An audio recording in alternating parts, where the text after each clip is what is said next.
Let me begin by welcoming all of you for this meeting.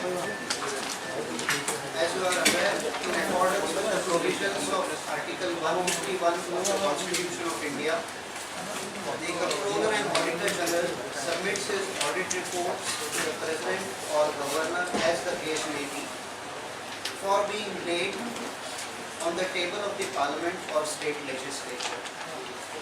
Audit reports upon their presentation to the Parliament or Legislature are public documents.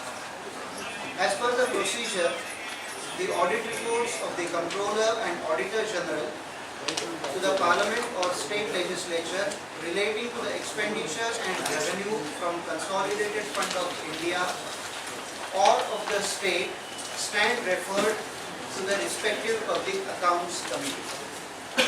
The reports in relation to public sector undertakings stand referred to the Committee on Public Undertakings. The committees examine the reports of the Comptroller and Auditor General of India and make recommendations for remedial action by the government. Two reports of the Comptroller and Auditor General of India have been presented to the Odisha Legislative Assembly today. These include G&SSA's reports on general and social sector for the year ended March 2013 and the report on revenue sector for the year ended March 2013. Salient points included in these two reports are summarized in the briefs given to you. CDs containing both English and Odia versions of these reports have also been kept in your folders.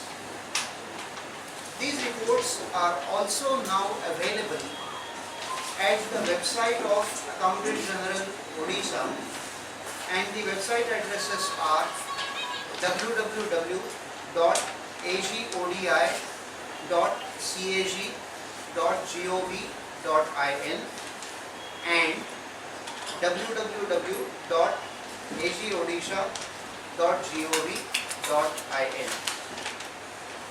Highlights of the report on general and social sector include the following. This report contains one performance audit relating to the National Rural Health Mission, and it also has observations based on compliance audit in relation to total sanitation campaign in Odisha, functioning of rural piped water supply schemes in the state, distribution of superior kerosene oil in the, under PDS, that is Public Distribution System, security related expenditure, assessment and realization of cost of deployment of police personnel in other than government organizations, sale and disposal of river sand, payment of dues or fees in replacement of original challans, and procurement and distribution of dual desks in some schools.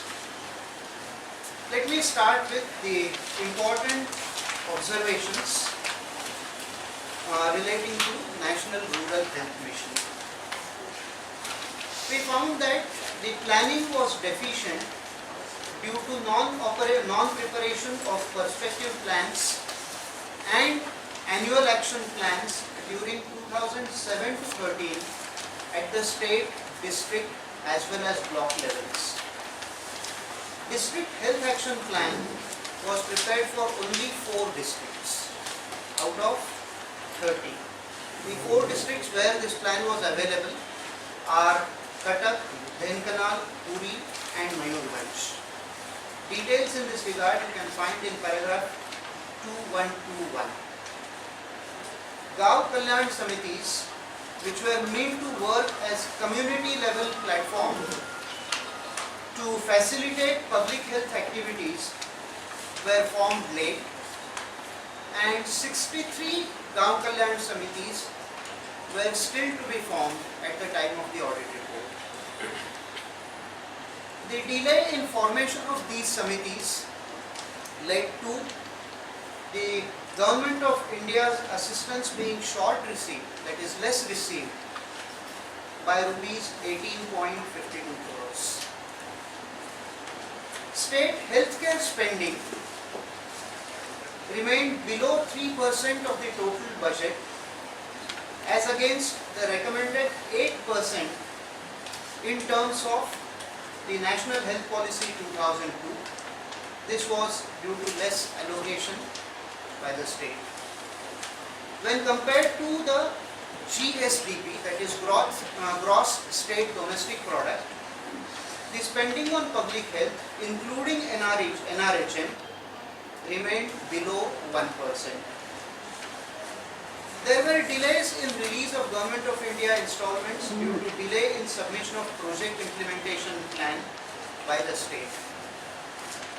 We also observed that the first installment of rupees 999.20 crore was released by Government of India in various years with delays ranging from 3 to 120 days, and the delays in release of second installment ranged from 2 to 157 days.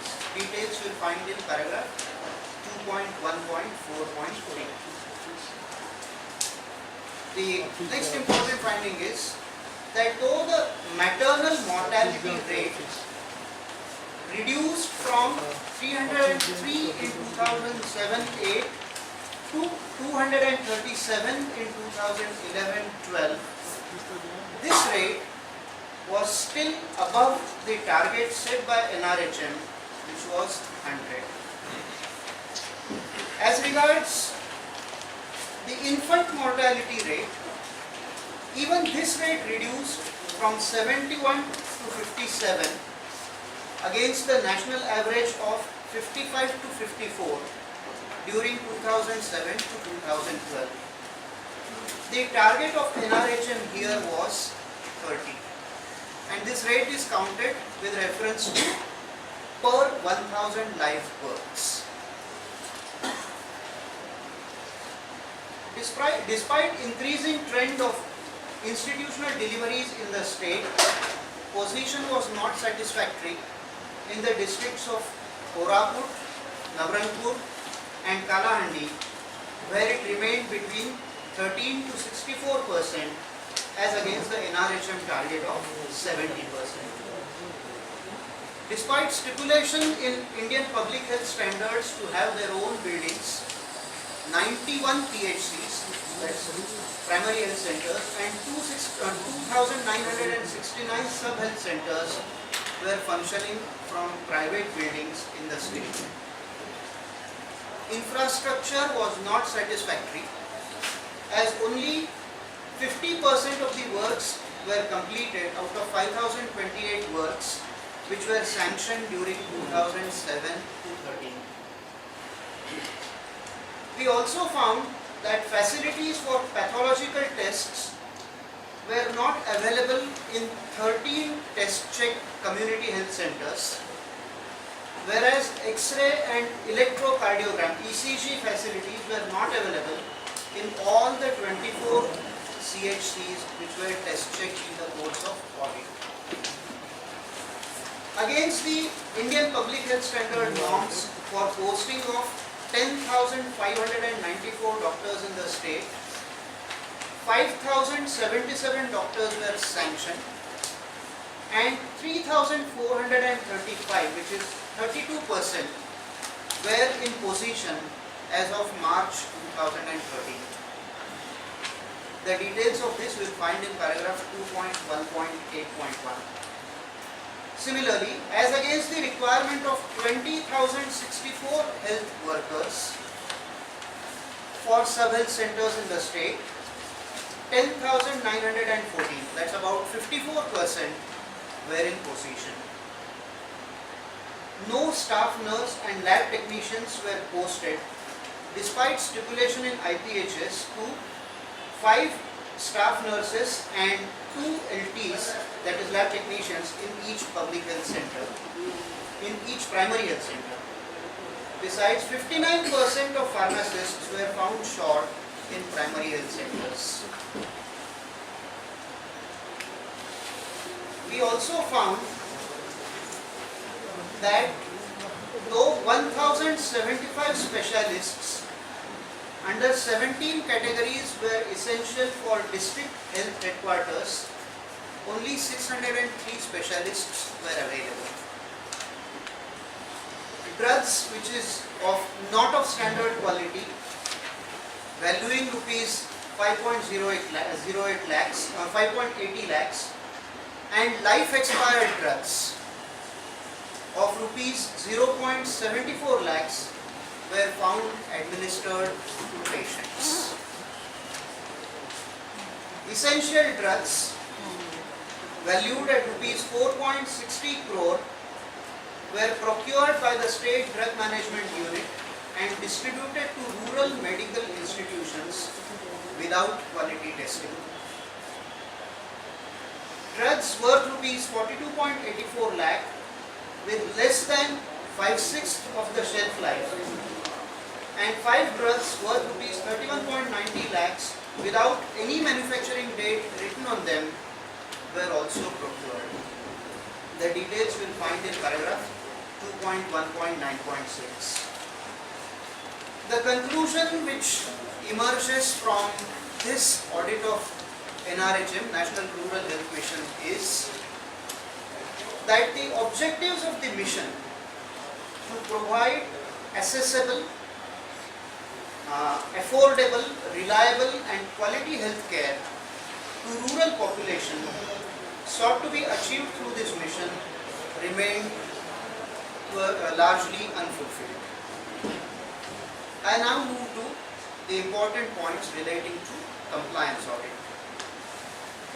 As regards total sanitation campaign in Odisha, we found that the institutional setup for total sanitation campaign in Odisha was deficient, as block resource centers for creating awareness and motivating people for hygienic habits in gram panchayats or villages were not set up as per requirement.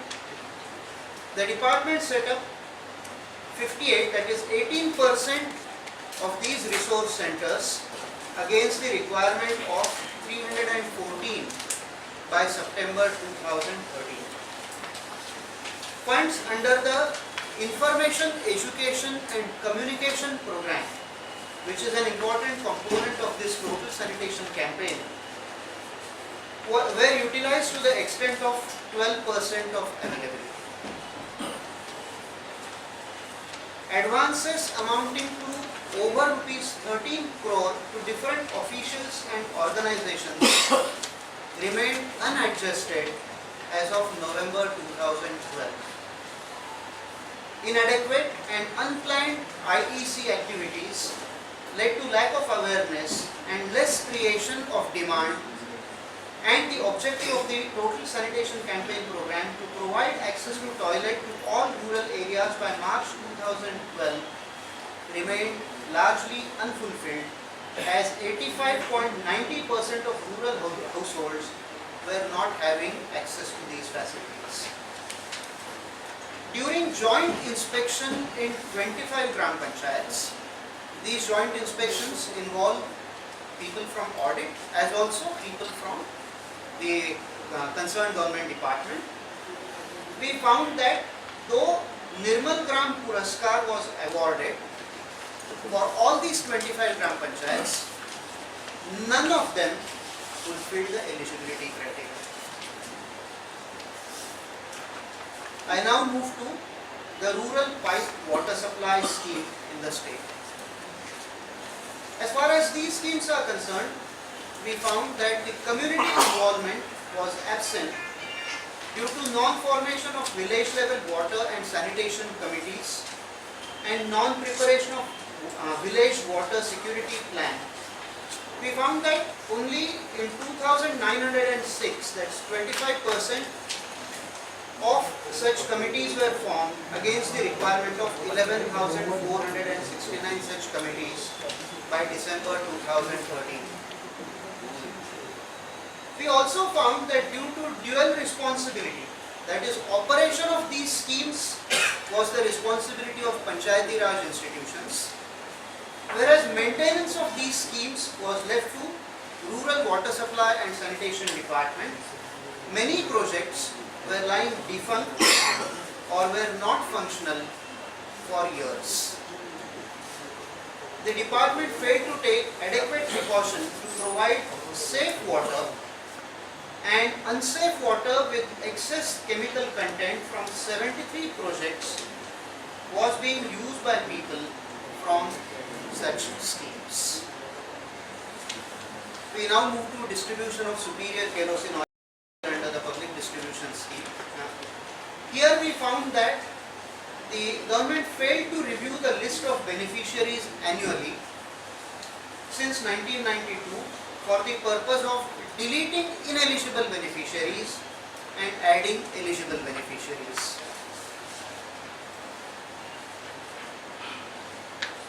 During special drive undertaken between 2009 to 11 by the department, 59,094 ration cards were detected as ineligible. There was diversion of 9,260 kiloliters of subsidized super kerosene oil involving subsidy of rupees 24.20 crore to non-PDS beneficiaries. We also found that beneficiaries were given less super kerosene oil than the prescribed quantity. I now move to the security related expenditure. We found that the state government incurred expenditure during 2009-12 under security related expenditure for rupees 15.60 crore, which was disallowed by the central government because it was incurred on inadmissible items. Sir, again you allow to listen. Again you allow to listen this point. Again you type out. Not related expenditure. Yes. You want me to repeat this? Yes. We found that the state government incurred expenditure of rupees 15.60 crore was disallowed by the central government between 2009 to 2012 because it was incurred on some inadmissible items. There were delays in payment of ex gratia and compensation ranging from 10 to 28 months. We found that despite non-fulfillment of prerequisites and non-commencement of work in respect of 57 works, rupees 29.79 crore were released to executive agencies, resulting in idling of funds. There was avoidable expenditure of rupees 5.31 crore on assets created beyond prescribed specification. Now I move to assessment and realization of cost of deployment of police personnel in other than government organizations. Here we found that the deployment of police personnel without collection of the assessed cost of deployment in advance resulted in non-realization of dues of rupees 3.52 crore. No provision was made for execution of agreement between user agency and the service provider with a view to safeguard government interest in the event of non-payment or delay in payment of prescribed fees. As regards sand and sale and disposal of river sand, we found that the government did not make assessment of the sources and irregularly awarded sources on negotiation, allowed bidders for mining without execution of agreement, and unauthorizedly accepted bids for amounts to be paid in installments. We also found that in one case, in case of BDA, bank challans were replaced and some changes were made in the daily collection register, which resulted in a loss of rupees 12.75 lakhs to BDA. We also found that due to non-selection of small-scale industry units for supply of fuel desks in the same or nearby district as per the criteria fixed by the government, the department procured desks from distant districts and as such incurred excess expenditure amounting to rupees 22.93 lakh on transportation cost in between 2008 and 2010. I now move to important points contained in the report on revenue sector. The report of the Comptroller and Auditor General of India on revenue sector for the year ended March 2013 highlights non or short levy of tax, interest, penalty, revenue foregone, etc. totaling rupees 6,195.38 crore. The broad picture is that the total revenue receipts of the government for the year 2012-13 amounted to rupees 43,936.91 crore against rupees 40,267.02 crore in the previous year. Out of this, 52.60%, which is a significant percentage, was raised by the state through tax revenue and non-tax revenue of its own. The balance, that is 47.40%, was received from Government of India in the form of state's share of divisible union taxes and grant in aid.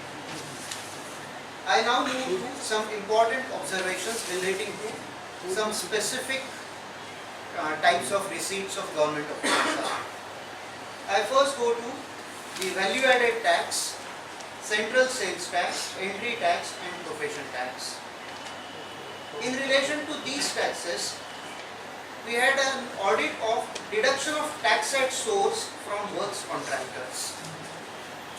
And in the course of this audit, we observed that TDS, that is tax to be deducted at source, amounting to rupees 88.18 lakhs was short deducted by 22 tax collecting authorities due to application of lower rate of tax, and on this amount a penalty of rupees 1.76 crore was not imposed. You will find the details in paragraph 2.2.41b. Tax and penalty of rupees 1.17 crore was not levied due to incorrect application of standard input-output norms for production of sponge iron in case of a dealer. The details you will find in paragraph 2.4.2.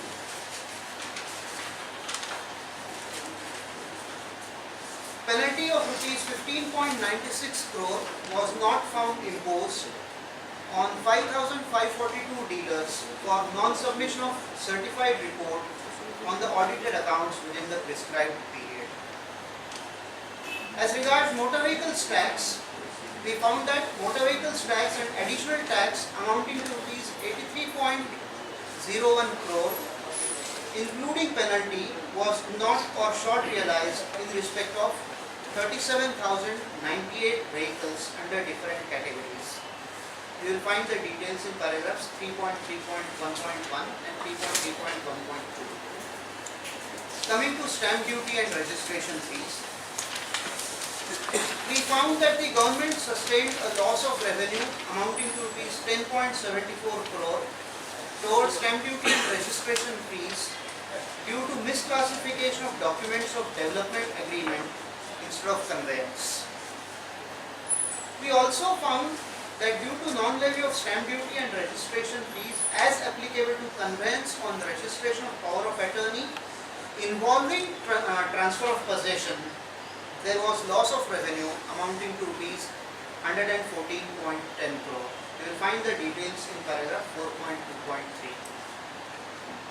As regards state excise duty and fees, we found that differential state excise duty of rupees 2.15 crore on annual closing stock for 2011-12 was not realized from Odisha State Beverage Corporation. Irregularities in settlement of IMFL of shops in Raigada district led to revenue loss of rupees 1.02 crore. This is in paragraph 5.3.4.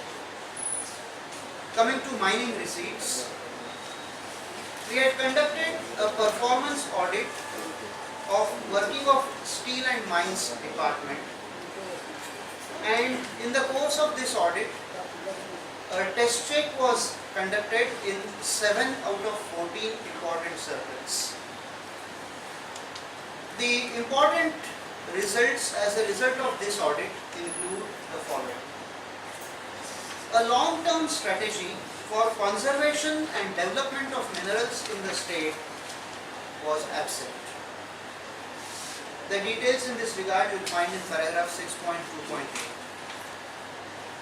Absence of specific time limit for processing and disposal of applications for prospecting license, mining leases, renewal of mining leases, and lapse proposals of non-operating mines at various levels resulted in delayed disposal of applications and consequent impact on revenue. We also found that grant of permission for operation of mines in violation of Act or rules led to irregular extraction of minerals in some cases. We also found that 47.42 lakh metric tons of minerals valued at rupees 552.50 crore were irregularly removed or stored, and this remained undetected for a long period. We also found that due to improper checking of permitted and dispatched quantity of minerals, dispatch of 37.23 lakh minerals valued at rupees 75.16 crores in excess of permitted quantity remained undetected. The details of this will be available in paragraph 6.2.11.2. Due to incorrect assessment, there was short levy of rupees 273.23 crore in some cases. The details you will find in paragraph 6.2.12.1. Absence of any time limit for disposal of seized mineral, that is confiscated minerals, resulted in blocking of revenue.